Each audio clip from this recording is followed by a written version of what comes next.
Manual limit switch adjustment. Position the blind at the midpoint. To set the upper limit switch, proceed as follows, respecting the sequence. 1. Press and release the PRG programming key and see that the motor performs 2 movements. 2. Press and hold the up arrow key on the transmitter until you see the motor make 2 movements, then release. 3.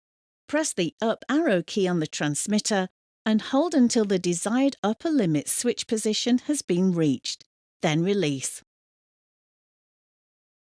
Important: to precisely adjust the upper limit switch position, use the 2 keys on the motor head or press the arrow keys on the transmitter briefly. 4.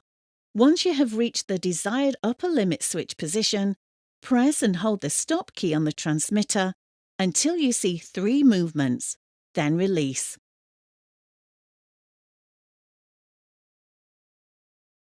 To set the lower limit switch, proceed as follows, respecting the sequence. 1. Press and release the PRG programming key and see that the motor performs 2 movements. 2. Press and hold the down arrow key on the transmitter until you see the motor make 2 movements, then release.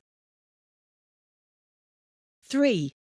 Press the down arrow key on the transmitter and hold until the desired lower limit switch position has been reached, then release.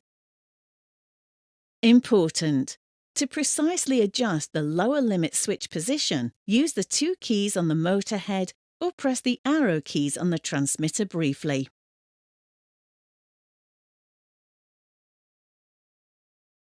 4. Once you have reached the desired lower limit switch position, press and hold the stop key on the transmitter until you see 3 movements, then release. The limit switches are set. To verify that programming has been successful, press the up arrow key on the transmitter briefly and check that the awning moves up as far as the upper limit switch. Then press the down arrow key on the transmitter briefly and check that the awning moves down as far as the lower limit switch. To configure a second motor, select another channel on the transmitter and perform the procedure just demonstrated.